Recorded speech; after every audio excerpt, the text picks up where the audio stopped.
We're going to be looking at Chapter 13, the Statement of Cash Flows chapter tonight. And the Statement of Cash Flows is one of the major GAAP statements that's required by GAAP.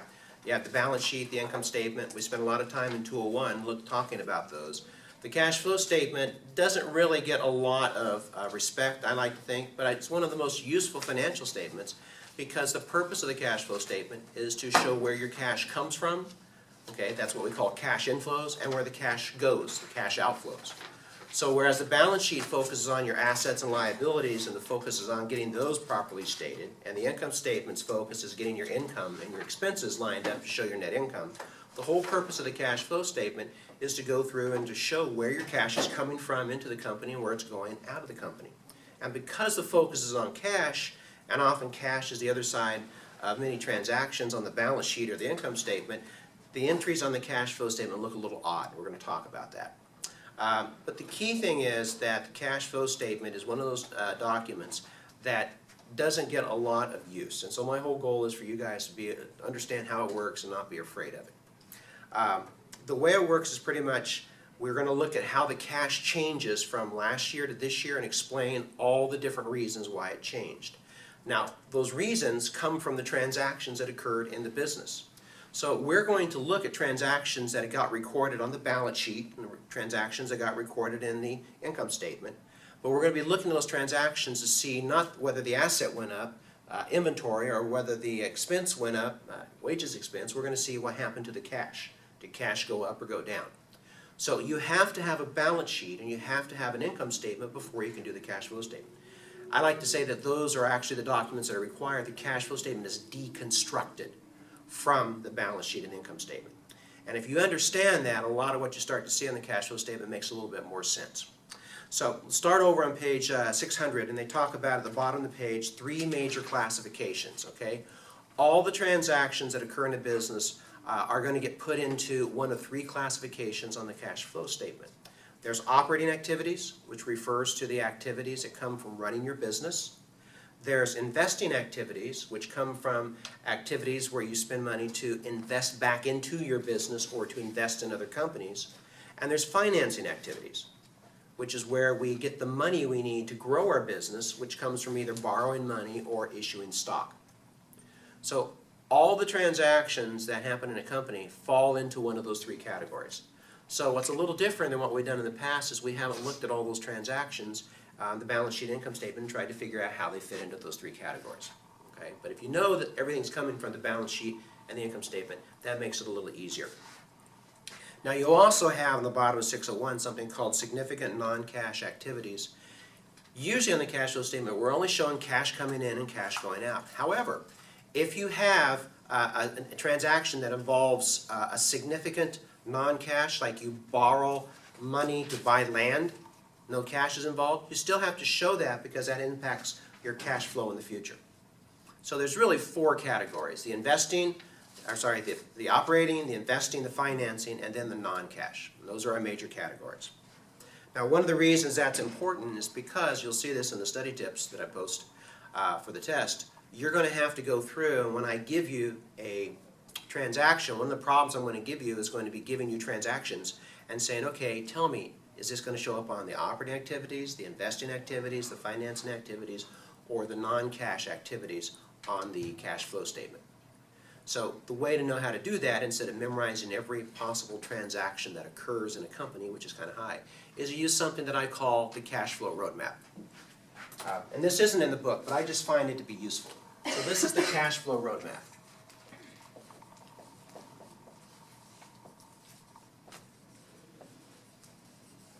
And the purpose of it is to tell you how to get to the cash flow. Because you're going to have on the test a blank page, the cash flow. So if you look over in your textbook and you look at, what is it, page 611, I think? That's the statement of cash flows. You're going to do one of those, okay? So you're looking at that, you open up a page on the test and you have this blank, just lines. And there's no numbers, no words. You're going, where do I go? This is going to tell you where to go. This will tell you where to start. It's also going to tell you how to identify on the other major blank page problem, which is a list of transactions, how to know what the correct answers are. So first off, like I said, the cash flow roadmap starts with the income statement and the balance sheet. We're going to take those apart and use those to come up with the cash flow statement. So let's start with a very basic income statement, okay? So we have an income statement. We start off, we have revenues, right? And then we have expenses, and you have different types of expenses. You have operating expenses, and you have depreciation. I'm going to put this up here for a reason. We're going to come back to that. All right, so those are going to be subtracted. Okay? And then you go through and you have something called gains. Gains on sale of assets, gains on sale of investments, and so we add those, right? Those are positive. And then we have losses on sales of assets or sales of investments. And losses get subtracted, right? So this is a really basic income statement. And then we come up with net income.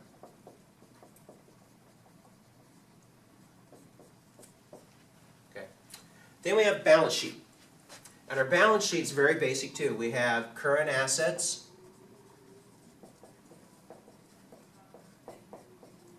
and then we have current liabilities.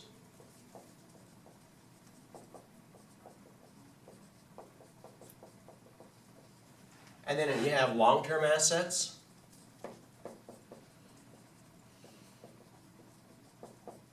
And that you can break into two categories. There's PP&E, or plant, property, and equipment. That's your buildings, your land, your machinery, all the stuff you use, the long-term assets you use in your business, okay? And then you have investments in other companies.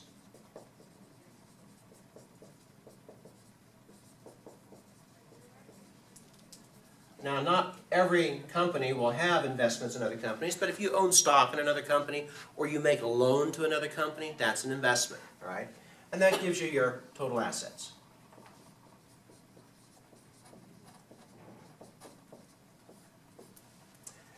And your current liabilities, you have your long-term liabilities.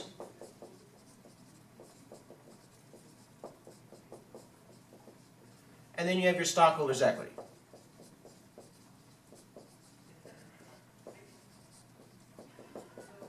And usually that's stock of some sort, common stock, preferred stock, and retained earnings.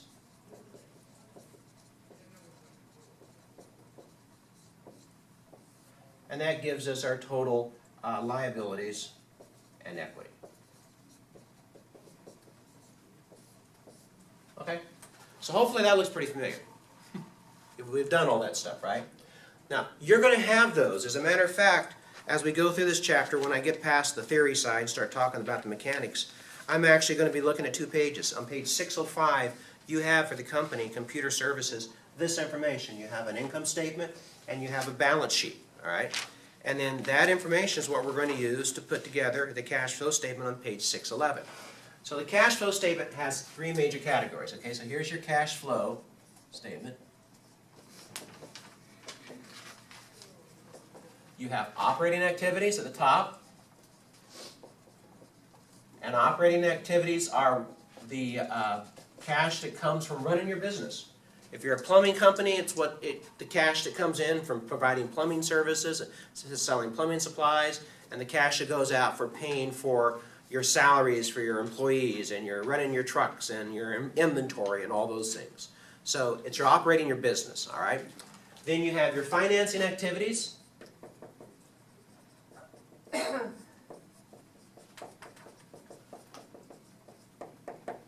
And, sorry, already I messed up. Should do investing. Put them in the right order. GAP says you have to put it in the right order. Sorry, this is investing.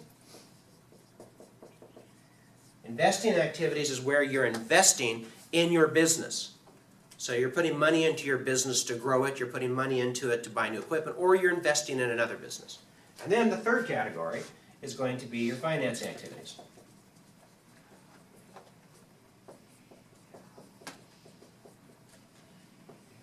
And financing is where you get the money to grow your business. Do you get it from issuing stock, or do you get it from borrowing money? Okay. So when we get ready to go through, and this is what your blank page is going to look like. Okay, you're going to have nothing on it. You're going to go, oh, I have 3 categories. So remember to put them in the right order: operating at the top, investing, and financing. Then what you're going to do is you're going to, well, where do I get these numbers from? Okay, well, here's where the roadmap part comes from. First thing you're going to do is you're going to go over to the cash flow statement, okay? And there's really 4 things you need off the cash flow statement. We're going to start with net income, okay? Because net income is going to be what you start with up here, okay? So we're going to start with net income.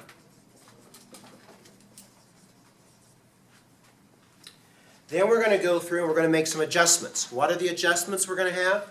Well, we're going to make adjustments for non-cash expenses. These are things that are shown as a deduction to reach your net income, that are subtracted to get to net income, but no cash was actually used. So depreciation is a good example, right?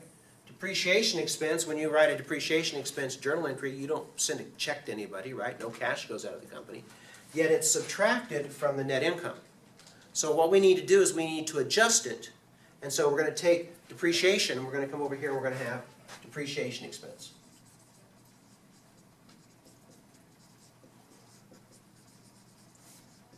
Okay. Then 2 other items we're looking for are gains or losses. Same thing, I'll talk about why a little bit, but the gains and losses, basically, we want to get those, we're going to make an adjustment off those. And the reason is because when we sell something, we sell it, we get a gain or loss, right? But the cash isn't the gain or loss. If I have a truck and I think it's worth $10,000, that's what my value is on my books, and I want to sell it for that amount, but I sell it for $7,000, I had a $3,000 loss, right? I thought it was worth 10, when I sold it I only got 7, so I have a $3,000 loss. But from a cash standpoint, I didn't lose $3,000, I actually got $7,000 in. So the loss that's showing up here isn't what I want to show for cash. Same thing for the gain. If I had a truck for $10,000, it's what I have it on the books at, that's what its depreciated value is, and I sell it for $12,000, I have a $2,000 gain. But I didn't get $2,000 worth of cash, I got $12,000. So cash flow, I want to show the cash side of things, so I'm not going to show the gain or loss. So I'm going to have to adjust those out over here. We'll talk about this a little bit later. So here I have my gains and losses on sale. Okay. So if I go to the income statement and I have those items, I need to do something with them. Everything else on the income statement I can forget about. I don't worry about revenues. I don't worry about all the other expenses. I only worry about depreciation, or if I have amortization or depletion expense. Amortization is the non-cash write-off of intangible assets like a patent, and depletion is the non-cash write-off of assets that are natural resources like timber or oil in the ground. Any of those 3 things, but you're mainly going to have depreciation expense, I don't have to worry about it. Okay, I take it and I'm going to put that over here. But all the other things that are on the income statement I don't worry about. Okay, so those are all going to go in my operating activity section. Then I come over here and I say, okay, what else is going on with running my business? Obviously, on the income, we're assuming that pretty much everything on here that's revenue is cash coming in, because most of the revenues are cash coming in. And we also assume that most of the expenses are cash going out. So all we're doing is we're saying, let's start with net income, and then we're going to go through and we're going to make adjustments to take out the things we don't think should properly reflect the amount of cash. So everything else on the income statement we can ignore. Those are the only things we need to worry about. What else, though, besides the income statement, revenues and expenses, do we have to look at for running our business? Well, remember we talked about working capital? You have inventory, you have accounts receivable, you have accounts payable. All those are part of running your business. Well, those are the current assets and current liabilities. So what we're going to do is we're going to take the current assets and current liabilities, and we're going to look at what changed in those. And those changes we're going to treat as though they affected cash. Because if you buy more inventory, cash goes down, right? If you sell more inventory, inventory goes down, then cash goes up. If you collect more money on your receivables, your cash goes up. So the other side of most of these assets and liabilities, current assets and current liabilities, is usually cash. So we're going to go over here. Of course, I didn't leave enough room, so bear with me. And we're going to have changes in current assets and changes in current liabilities.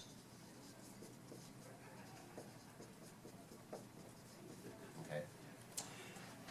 And then that's all we're going to have in the operating section. So it's the biggest section. It's the one that's the most confusing. Okay. But so far now we've looked at everything on the income statement. Now we've looked at this part of the balance sheet. Now let's go over here again. Let's go to our investing activities.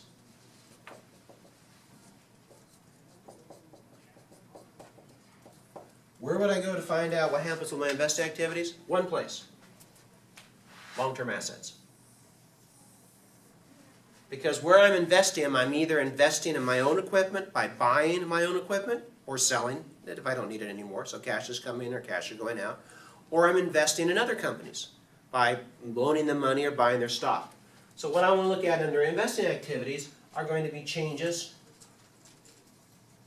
in long-term assets. Okay? That's it. That's the only thing. So if I want to know if something affected investing activities in the cash flow statement, I go over here and I say, did any of these accounts change? If the answer is yes, I say why, and then I find out if cash was involved. Then I go to financing. Well, the way I finance my business is either I borrow money or I sell stock. So the other places I'm going to go is I'm going to look here. I'm going to look for changes in either long-term liabilities or my equity. So here it's going to be any changes in long-term liabilities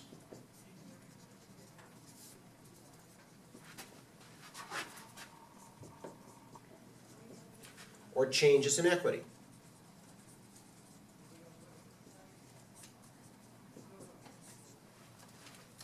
So that's my roadmap. So when you get ready to fill out the cash flow statement, you're going, where do all these numbers come from?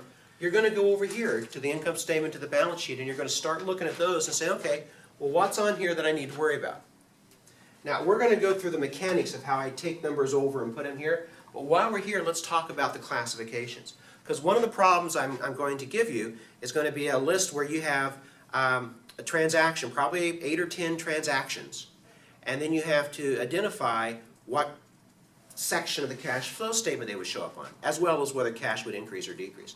Well, this roadmap will help you do that, because if you ask yourself what account is being affected and then where is that account located on the income statement or the balance sheet, the roadmap will tell you where it goes over here. So let me give you an example. Let's say that you sold common stock to investors. What kind of an account is common stock? It's a stockholder's equity, right? Where do changes in stockholder's equity go? Financing. So that would be a financing activity. And since you sold it and you got cash coming in, that would be a positive number, cash increase, right? How about if you went through and you borrowed money for operations, and it's a long-term 3-year note? What kind of an account is a long-term 3-year note? It's a long-term liability. Okay? So long-term liabilities, changes here show up where? Financing, right? So as a result, it's going to be a financing activity. How about you purchased inventory? What kind of an account is inventory? What kind of an asset? Current asset. So where do current assets show up? Operating activities. See how this goes? How about if you sold a delivery truck that you don't need anymore? Delivery trucks, what kind of an asset? It's long-term assets of plant, property, and equipment, right? It's part of your equipment. And the long-term changes, long-term assets show up in the investing activities. Okay. How about you paid wages to your employees for services? Current asset. Not the payable. You paid them. So what kind of an account is it when you pay wages? It's an expense. Where do expenses show up? On your income statement, and everything on your income statement comes out where? Operating activities, because it's all buried in net income, right? So on those transactions, if all those transactions you look at and you go through and you say, what account is being changed? Ask yourself that and say, where does that account show up? If it's a revenue or an expense account, it's going to be over here. If it's an asset account, you have to ask yourself, well, is it long-term or short-term? If it's a current short-term, it's going to be operating. If it's long-term, it's going to be investing.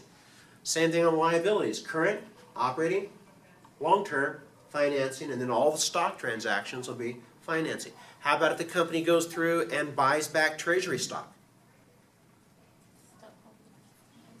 That's a stockholder's equity account, and it's going to be financing. How about if the company pays cash dividends to stockholders?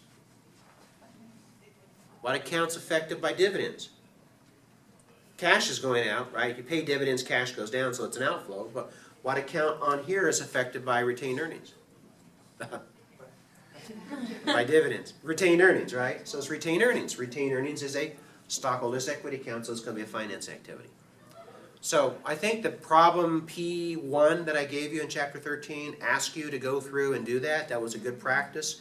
And then I posted some supplemental problems from the old textbook that are listed in the Canvas. They're called Chapter 13 Supplemental. Each one's got like 16 or 17 transactions like that. And so with using this information, go through and have the cash flow help you figure out how to show that in terms of what kind of a classification it is, okay? And then also, you can think a little bit about it, did cash go up, did cash go down? Did we pay dividends? Yeah, we did, then cash went out. Did we borrow money? Yes, so we got money in, cash went up. Did we buy an equipment? We paid cash for it, cash goes down. So the cash in, cash out, increase, decrease in cash, that's pretty easy to figure out most of the time. It's the classification that people tend to struggle with. Okay? Does that make sense? So this is the cash flow roadmap.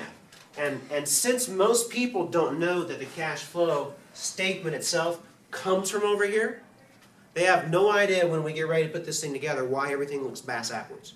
Because a lot of the things that are on there are backwards. Okay? And we're going to talk about that. But part of the reason they're backwards is you can kind of see over here why there's positive and negative numbers. I'm going to leave that part up. I'm going to erase this when we actually start to do the cash flow statement. Now, that kind of leads us into where they talk about there's two different methods. There's the direct method and the indirect method. The direct method is the better and more preferred method, but it doesn't get used as much because it takes more work. And GAAP actually says if you do direct, you have to do indirect as well, and if you do indirect, you don't have to do direct. So people say, why do more work and then have to double it? So most of the ones you have are the indirect method. The indirect method is the one that is easiest to use because it starts with net income. It assumes all the revenues that are in here are probably cash in, and all the expenses are probably cash going out, and then it just makes adjustments to net income. But because it's making adjustments to take things out of net income, on the cash flow statement, those adjustments are backwards from what we're used to. Okay? So we're going to use the indirect method because that's the one that's most common and most likely what you're going to see, but it's also the one that's the most confusing, and it's the one that drives people crazy. Now, to get the same answer, whether you use direct or indirect method, doesn't matter what answer you have, it's the same number, same amount of cash. And in the investing and financing sections, it doesn't matter because they look exactly the same. It's only this section up here that's different. But we're going to do the indirect method, okay?